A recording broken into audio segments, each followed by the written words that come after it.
I think just go for it. I think growth, whether you're a business owner, whether you're a property manager, it doesn't matter what your role is, even if you're a receptionist, because I've been there and I have been the receptionist. If you've got dreams to have a career in this industry, my suggestion is to just go for it.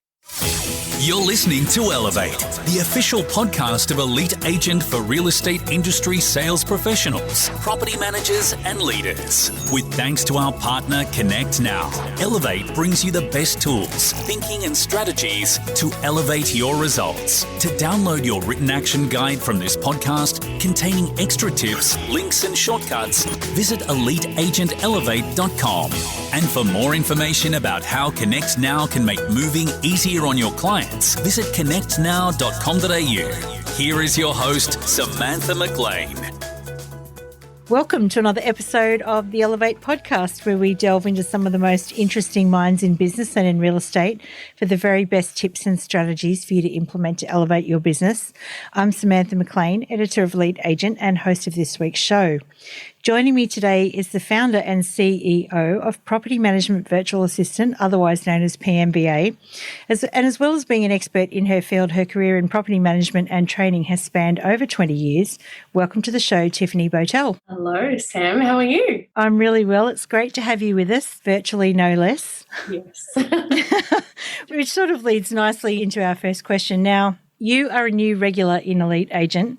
We've got quite a few new regulars in Elite Agent this upcoming issue, and we're beginning to know all of you over the next couple of months. But I might just rewind, because you've been in the industry for 20 years now. So let's just go back to, how did you get your start in the real estate industry? I started in real estate in mid-90s.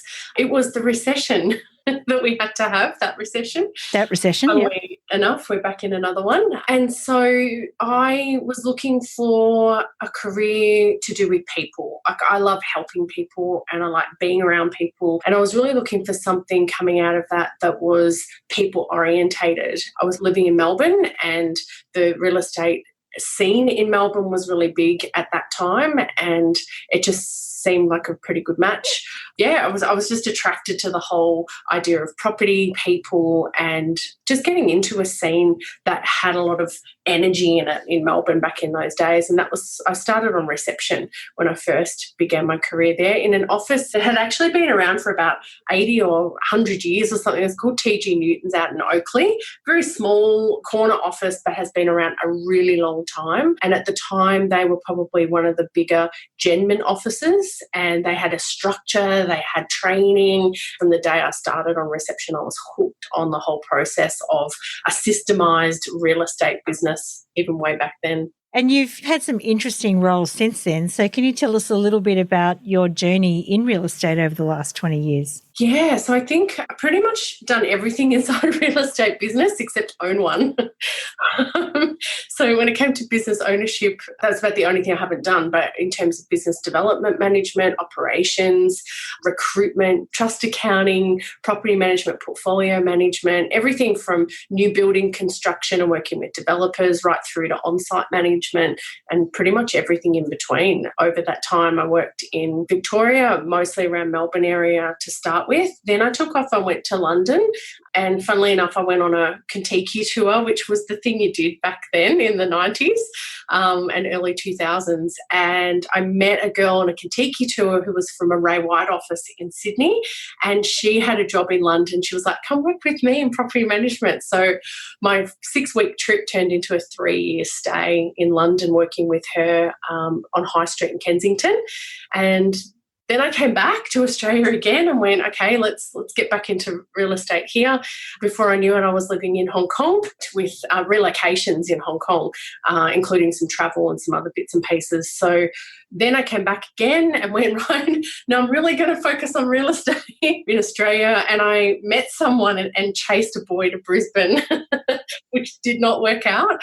I ended up at Consol and moved into training. And that was sort of how the training side of my career moved into there. So 15 years on the ground as a property manager all over pretty much, and then into training from there. Yeah, wow. And so you've taken the leap into your own business now. So tell me a little bit about PMVA. Yeah, well, PMBA didn't start out as PMVA. It actually started out as another company called PMIT, which is Property Management Institute of Training.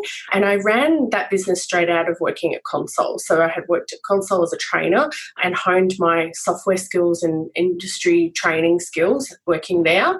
And they actually offered me an opportunity to go out on my own and blend my whole career into a training business. And so that's how it started. And I had that business now, I've had that business for 8 years. And it was in that business that I had coaching consulting clients that I would go into their office. They'd pay me to come in, systemize and create like a corporate structure within their companies, predominantly in the rent roll, and fix up the leaks and the issues that they had with recruitment, as well as, build systems and processes and combine the technology that they had in the business. And that's what I was doing predominantly until a few of those clients asked about outsourcing. And they knew that I had a couple of VAs and I had tried a few different places around the globe. And they asked me, hey, Tiff, can you hook me up with somebody somewhere that we could also utilise? So I had that relationship already. Then they asked me, hey, can you get me somewhere where you got yours from? Was how it worked. And in those days, outsourcing wasn't really something, because we're talking about when I trialled this, it was probably 6 years ago now. So it was still pretty much unheard of. And really only option was freelancing and hiring people who were home-based. And so for that reason, it didn't really work to begin with. So I got the clients a couple of people, and disasters sort of started very early in terms of communication and culture and just a whole plethora of things that didn't work. And then one night, a client actually suggested to me, Tiff, you're really great at the training and the systems, and how about you just take over this part for me too? Because my business, what needs to happen. Why don't I just pay you extra and you can train the VA for me? And that was how PMVA began.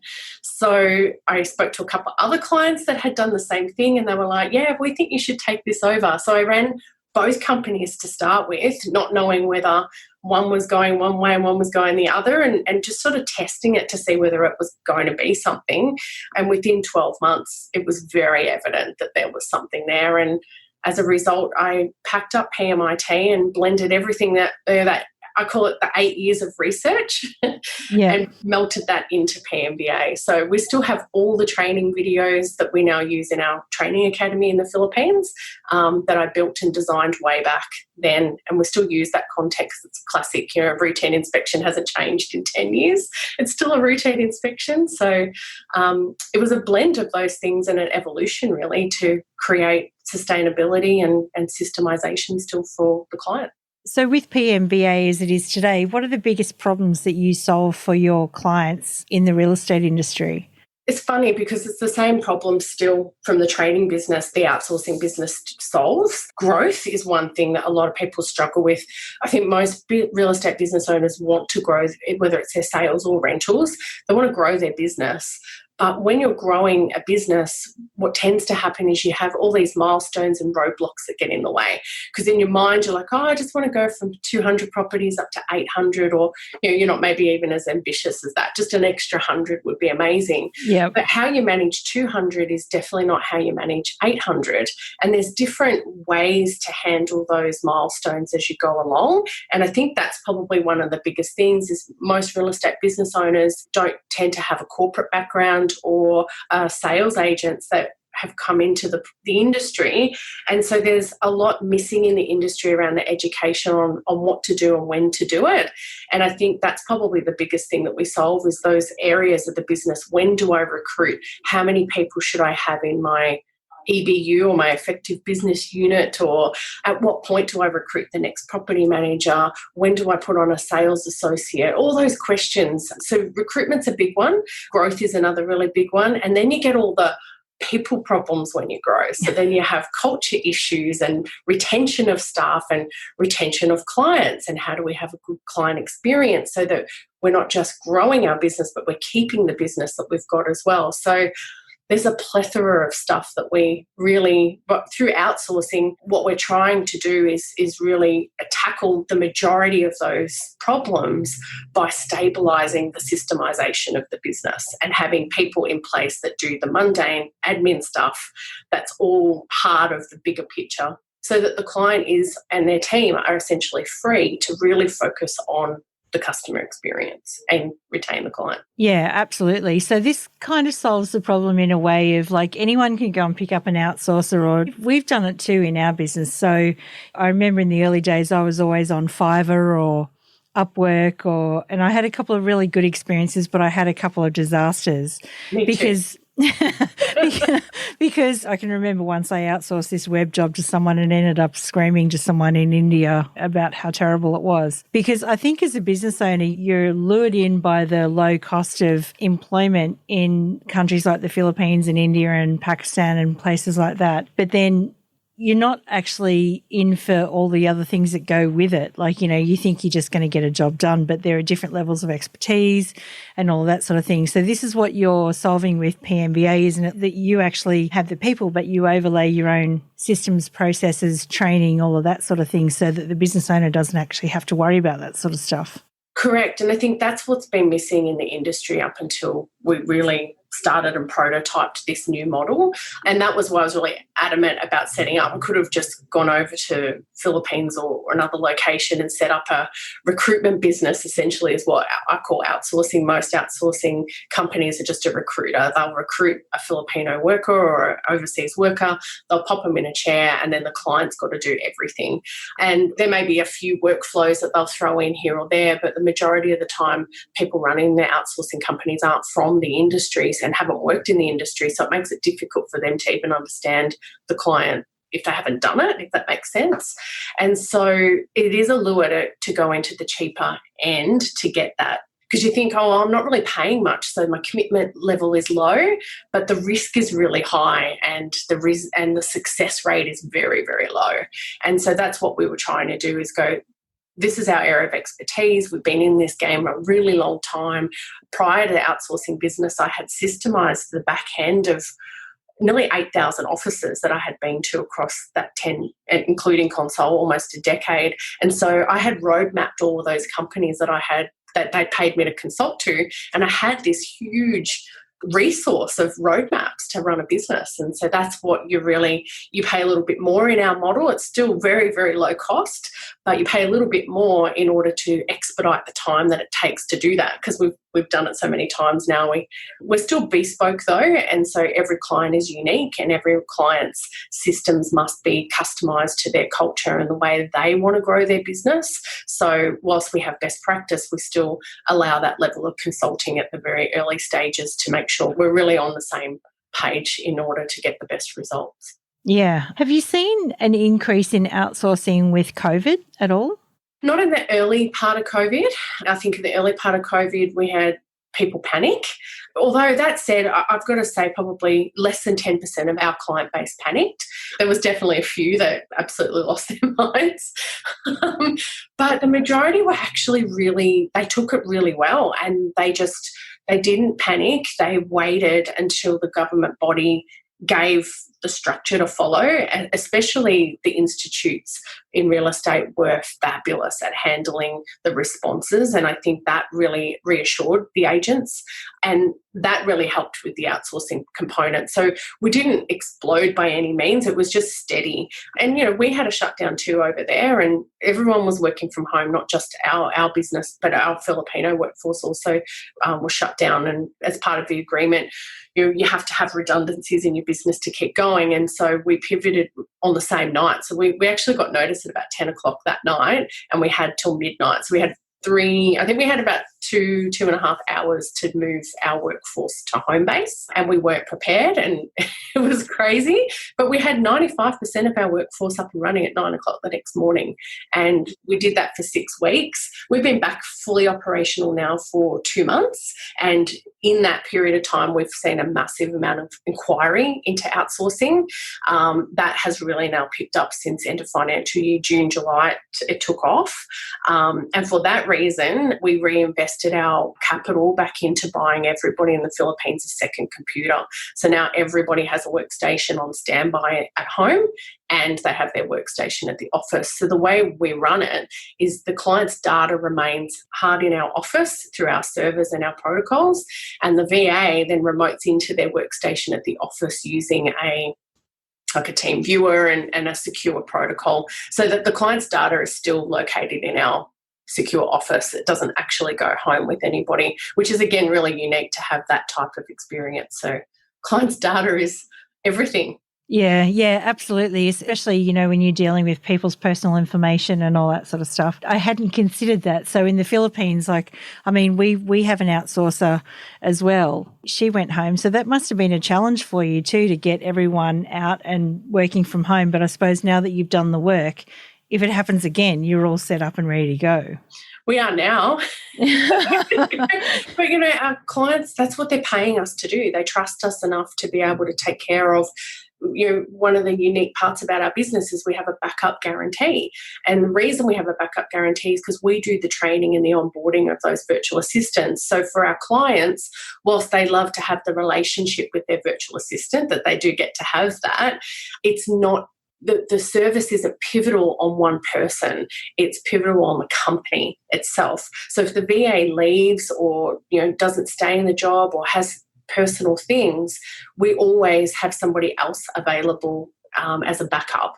And so the client trusts us then because of that process. We don't have any days off, we don't have annual leave, we don't have any of that. The staff get it, but the client doesn't see that because the client always has somebody who's trained, who's sitting in the chair.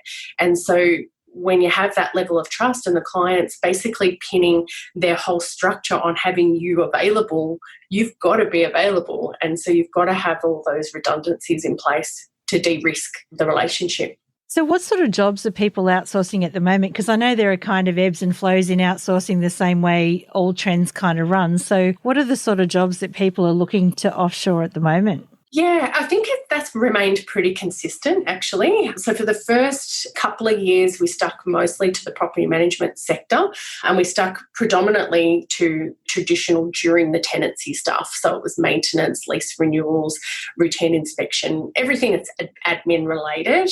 And our client base came from word of mouth, essentially, and that came from the decade of being a consultant in the industry. And so over time, though, we've had more and more inquiries. So we've now increased our lines of business up to 8 lines of business. So we're working through property management. We now have leasing specific, business development and prospecting, lead generation and prospecting have probably picked up inquiry both on the sales and rental side. Social media is something that people are starting to inquire a little bit about, and marketing. So we do have some prototyping that we're doing there at the moment, and we practice on ourselves. Everything we do, we practice on ourselves first, and then we go out to market. So marketing, we launched at our annual conference last year in October, and so we've got a handful of people that are doing that, and I feel like we've systemised that enough to be able to bring that out now. But commercial, holiday rentals are all other areas of the business that we've now been doing, sales, trust accounting, a little bit of everything. What we're trying to do essentially is eliminate the need, because the tech isn't there yet, and let's face it, the tech may come at some point down the track. Will it replace human beings fully? Probably not, but there'll be elements of automation. But what we're doing is we're filling that gap at this point in time, and it could be 5 years, it could be 1 year, it could be 10 years. No one really knows, and will it suffice for everything? We don't know. And so that's why we decided to expand our line of business as much as possible to take the pressure off the client. So our model is a pick and mix model where the client can go to all 8 lines of business and basically have a big menu like you would at a sushi bar and tick off all the things that you'd like to eat. So ours is more of a menu where we create that bespoke plan for the client. They go, I've got bottlenecks here. So we start off with like an audit of their business or a strategy, and then we execute that strategy by finding all the holes in their business and where their bottlenecks are, and then we apply the pick and mix menu to fill up those gaps. To start with is how we work, and then once they're on board, they've offloaded as much of the admin, they can focus on growth, and that's where we then create the next strategy and the next strategy as we move forward.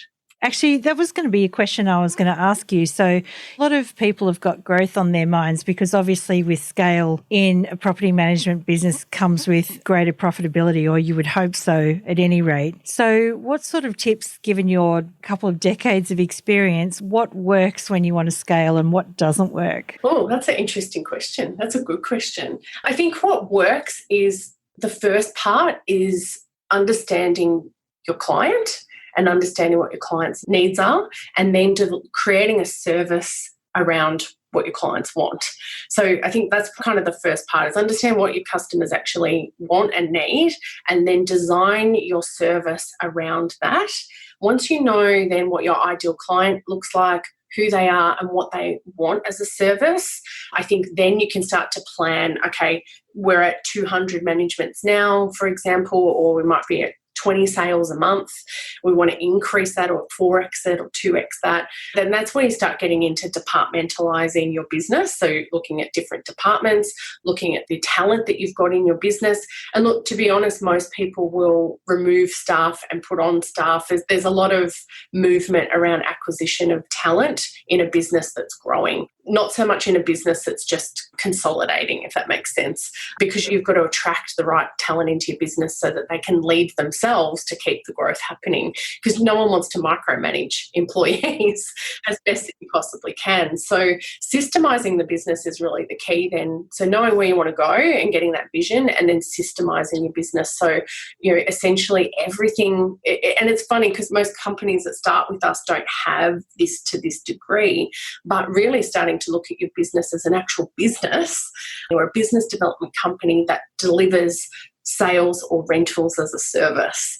And focusing on that is probably the mindset of the leader of the business. And then working towards that as a plan and going, okay, what do we need to systemize here? Do we have a system for how we onboard? Do we have a system for recruitment? Do we have not just systems for executing a tenancy agreement, but systems for everything in the company? From a sales perspective, I wrote an article a little while ago, like it's if you're good in one area but not good in other areas, you're only ever going to be as good as your weakest link. That's what you're saying holds true for property management as well. So you could have the best business development team in the world, but if your service team doesn't stack up to the same level, then that's always going to be what holds you back. Absolutely. And it's always the fine line and balance between a business that's growing, and any business that's growing has got to keep providing people to do that. And you're right, you get the 1 minute as a business owner, and I'm saying this from my own experience, not so much even from clients we work with, but just from my own experience. You get one department zinging and then the next department falls over. Then you get that one going and the next one falls over. And there's just all these layers to growth. And I think growth can be a bit romanticized in business as this elusive thing that we all are chasing, but the reality is just so gritty and so hands-on, and it's tough. It's actually really tough to do. It's not easy, and hence why a lot of people don't grow, because it's hard. Yeah, well, that was going to be the next thing I was going to ask you, actually. So it's almost like you can read my mind here. But what do you think is a leader's primary role when it comes to growth? Like, what should the driver of the bus be doing if you really want to grow your business? I think the driver of the bus has got to be vision orientated. So always going back to the vision, and then the action, day-to-day action. The question I'm always asking my team is what you're doing right now going to get us to our vision of where we want to go? So it's funny because I never really believed in that process, and obviously I've done plenty of business training in my time as well, and I have quite a few mentors, and I used to hear the whole vision mission option and go, oh, it's a bit flaky and it's a bit airy-fairy and I don't really understand how that's really going to get me my result. But now that we have the number of staff that I have, and I'm running it from 2 countries, and albeit I can't even be in the other country at the moment, having that strong vision is what everybody, so when I'm recruiting talent, that's what I'm selling to the business. When I'm asking someone to dig deep, that's where I'm going into the future of what we're doing. When we've got a massive problem on our hands that we need to overcome as a challenge and come up with a solution, that's what we're headed for. It's like, this is a bump in the road right now, guys. It might look like a big challenge, but in the scheme of where we're going, let's put it in perspective. Everyone hits the reset button. We always come up with a solution, navigate it past, and then continue to keep going. So continual improvement is really important for a leader. Feedback is really important for the leader.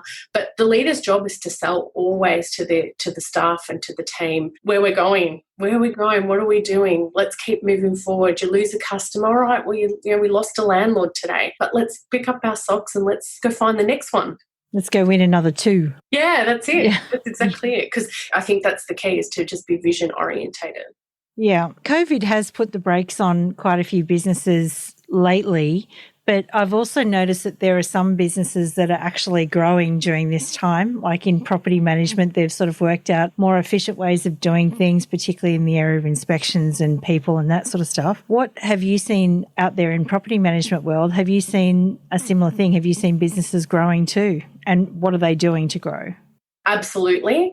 I have to say, I'm really so proud of the clients that are in our mix, the ones we get to deal with on a daily basis. They really make me proud to watch how quickly they pivoted. I mean, I know it's the hot word, but it really was. They're going down one way and you just got to turn around and go a different way in a different direction, and how quickly they embraced the changes. I know our support team here in Brisbane City were on calls when it first happened. We were on the phone. We divided and conquered, and everyone got a group of client numbers and off we went.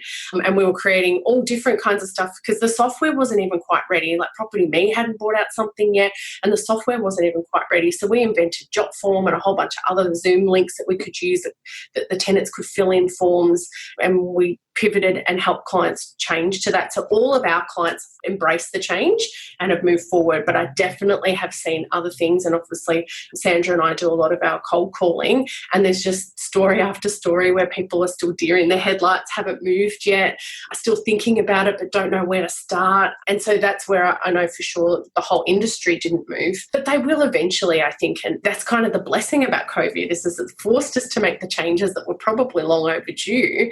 And now even the people that still have a Nokia phone, or a roller, dial-up phone, have had to be forced to change. And I think it's a great thing for the industry. And I think it's exciting to see such new innovation in the industry and a big change moving forward. And I think, if anything, I've seen a lot of people just be open to change and be not so fixed anymore. Because ideally, when you're set against some adversity and you don't remain flexible, anyone who doesn't remain flexible will just break. And I do think that there will be a few casualties in the industry from the inability to be flexible. But I think for the most part, what I'm saying is most people are being pretty flexible and open, albeit they're not moving all that fast. Given the time frame, it's still relatively pretty quick. Yeah, it sort of gave us a bit of an opportunity to be more creative. It almost is like someone needs to put a brake on the way you've always done things to make you think about a different way of doing it. Otherwise, you just fall into that trap of, well, this is the way we've always done it. Absolutely. I laughed at the start really to myself because we've been using Zoom every single day, 8 hours a day, all day, every day for such a long period of time. So it was normal for us to have remote teams. But to then have that experience and be able to lean on our own experiences and reassure our clients that it's okay. Like, we do it all the time, guys. Don't worry about it. It's okay. It's going to be okay. We can help you navigate through this. So if anything, we quadrupled down for our own business. I think whilst we were still connected to our clients often, I think coronavirus allowed us to really get into our clients, like businesses like we had never done before, and really be able to create great solutions that were innovative and, just really connect on such a deeper level, on a human level too. Are you okay? And the stress for people was just insane. And so those calls just became, fortnightly calls became daily calls or hourly calls to clients as well. Just like, how are you doing? Absolutely. And I think for our clients too, they realised the power of that connection, and they were getting on the phones to their landlords, their tenants, having those conversations and just hitting the phones like the industry had never hit phones before. It was just, we'd relied on email for the last 10 years with the tech changing, and we relied on all those things, and all of a sudden the old telephone just became such an amazing tool to connect again. Yeah. Now, a little while ago, you mentioned Sandra, and I'm sure some people listening probably know Sandra Larkin, your partner. So how do you two work together in this business? Funnily enough, Sandra began her journey at PMVA on the 18th of March, which was the day our company pivoted to home base in the Philippines. I hadn't been to bed for 24 hours on our first day, which was quite funny. I've known Sandra for a very long time as a trainer at the REIQ, and then working for Real Estate Dynamics for a very long time. So she had been in the industry and we had sort of just connected as industry colleagues. And then, up until really 12 months ago, I was doing still all the sales and running the business. But of course, we've had success in our growth. And so I had to keep letting go of a few jobs. As you do, as you get a little bit bigger, you got to keep letting go and trusting your team. And that client connection I was really looking for somebody who had that skill set of consultative type. A strategy session could be created. And it's very difficult to find somebody with that skill set in the industry. And she had just come back from Italy and she was available. So we had a chat and we talked about the strategy, and it was really in alignment with her values. She's just coaching, a whole bunch of other things. So it really aligned for both of us, for her to sit in that area of the business and for me to step back and look more at the CEO role and go, okay, now I need to tighten up a few different departments here, there, and look at our expansion plans, which is what we had done at the beginning of the year, which was the point of having Sandra come on board. But obviously COVID put the brakes on a whole bunch of different things. Primarily, you can't open in another country if you're not in the country. So I know it's tricky, isn't it, when travel shuts down and you're running an outsourcing company? It does, yes. So we're really happy to have you in the magazine, and there's an article in this issue that you've written a little bit about your own journey. What are some of the things you think you'll be talking about in upcoming issues? What are you really passionate about at the moment? Well, I think probably the biggest thing for me is about scaling your business, so scalability. So not just growing your business, but scalability. So the key pillars around the key areas as an owner. So I'm very passionate about now guiding, coaching and mentoring through social media and through the article writing to share those experiences that I've had, to share some insights that I've done with some of the mentors. So I have a number of mentors that I've worked with that have transformed thousands of business owners, one of which is Kerwin Ray. So such a fan of Kerwin's. His marketing strategies are amazing.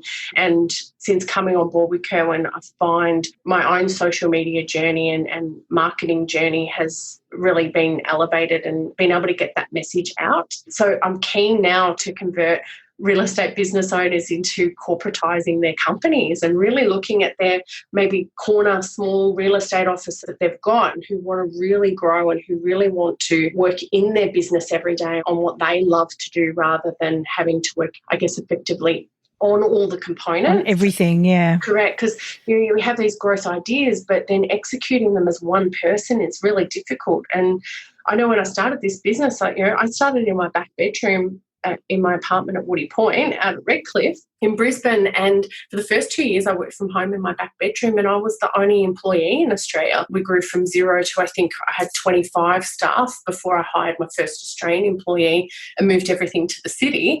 I think I've got a business now.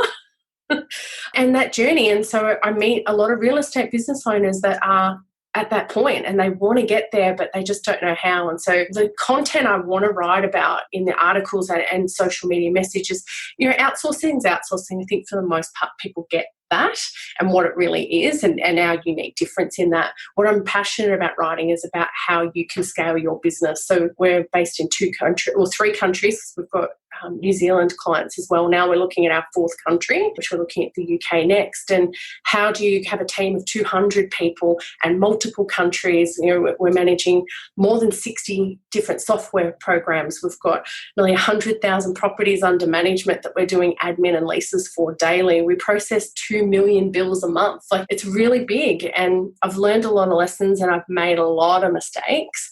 And that's what I'm passionate about writing, is how to shortcut those lessons. And they're the kind of things I'm really passionate about, guiding people into that journey. I'm sure there's going to be a lot of people out there keen to learn from you for sure. What do you see for the next 12 months in the property management industry? I think we're going to see probably 3 core things that are going to happen. You're going to get the group of agents that are going to kick on past COVID and see the win. They go, oh, recession, fantastic, let's get in there. And they'll see the whole thing as a real opportunity. We'll have the ones that just want to consolidate, that don't want to make big moves, just want to consolidate. I just want to keep my little nest egg going here. How do I protect my clients? How do I protect my staff?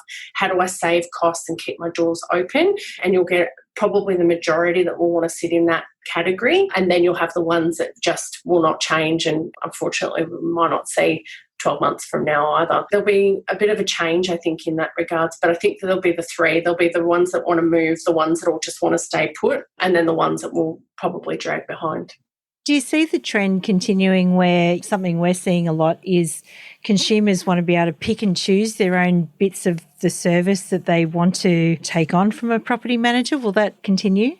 I think that will definitely continue because you've got, there's different platforms now for property management particularly, and I talk in that platform because it's my career base, but there are alternatives now to your mainstream corner real estate business.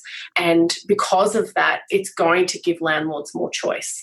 And so I think the client experience is the next layer of property management that business owners need to start really focusing on the client journey and the client's experience and what that's like. I do think the agencies that will survive, the volume of national low-cost businesses that will come onto the market, I'm not saying that they're not great either. If you've got a traditional office and you want to keep that bespoke thing that you're doing, and you still want to have, not saying you want to have a small rent roll, you might have 400, 500, 600 properties in your portfolio. Those agencies have got to pivot more towards what the client wants. And you're right, using our methodology of a pick and mix, here's all the lines of service that we can deliver you, and then let's make a bespoke service just for your property, for your journey of your investment and what you want to create. And then creating that in a scalable way for your clients would be the ultimate, I think, for most property management business owners, to have a company that can deliver unique service to each individual client, but at the same time systemize it in a way that can be delivered efficiently and effectively. Yeah, that does sound like the ultimate, actually, now that you've said it in such a simple way. Look, Tiffany, it has been amazing talking to you today and getting to know you, and we're so happy to have you in the magazine as a new regular. If there was one thing that you would like people to remember from some of the advice and knowledge that you've shared with us today, what would it be? I think just go for it. I think growth, whether you're a business owner, whether you're a property manager, it doesn't matter what your role is, even if you're a receptionist, because I've been there and I have been the receptionist. If you've got dreams to have a career in this industry, my suggestion is to just go for it. If I could be remembered for anything, it's that, because I was just a 22-year-old sitting on the front desk at a little office at TG Newton. I'll say hi to Jim Gregorio if he's listening. He still owns the business. But that was me. And in 20 years' time, I've created an international global business. And I was just a property manager. I was nothing special. But I just had a dream and I just went for it. No matter what, I just kept taking the hits and I kept getting back up and I just kept going for it. So if there's one thing I could say is, if you've got a dream, go for it. Just keep pushing for what you want. And with growth comes challenge, and it gives you grit and toughness, and it's not rainbows and sunshine journey. It's a tough journey, but it's worth it in the end. Yeah, just got to keep going. Correct. Absolutely. Tiffany Bowtell, thank you so much. You're welcome. Thanks, Sam. We hope you enjoyed this episode of Elevate with thanks to connectnow.com.au. Don't forget to download your written action guide from this podcast containing extra tips, links and shortcuts. Visit eliteagentelevate.com.